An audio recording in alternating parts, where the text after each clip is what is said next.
so when coming into Nashville, and I was thinking, going through my mind about all the different artists that could be presented here. Right.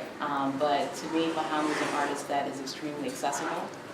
And he's accessible on a number of different on a number of different levels. He's accessible, first of all, because of the subject matter, which makes him accessible to young people as well as older people who have an appreciation for the quality of the work. Younger people have an appreciation for what the work is saying. Right. You know, older people come around to what the work is saying. Right. You know, and so it was like generally his accessibility was something that, because I was like, he speaks to everybody. He speaks not only to, you know, young black males and, you know, and black youth, but also, you know, older people that are African American, but also, you know, people that are general population, you know, who are curious about it and want to have these conversations, but have them in the safety of art.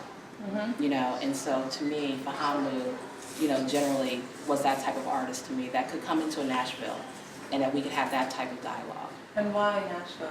Why did you feel like Nashville, like he was, like having that sort of an accessible conversation was a good fit for Nashville? I think that my own observations, I went to school here a long time ago, a long time ago. And coming back into Nashville, I see that there's been like this great progression of, you know, I mean, the city has just kind of exploded from when I was here. I left in '89.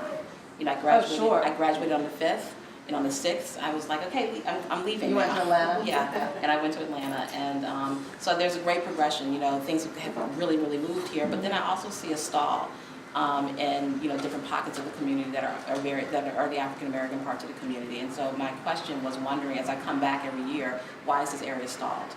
You know, and so what is it that and not all of it is stalled, but there's, you know, a great deal of it is when you look at in juxtaposition against the rest of it. And so I was like, okay, so you need to bring someone in that's extremely progressive, that's a progressive thinker, that is thinking out of the box, that thinks in a very contemporary way, but also pays homage and understands the general basics of the culture. You know, and so the aesthetic that he operates out of is an aesthetic of truth and activism. You know, and so that's why I thought he would be great for Nashville.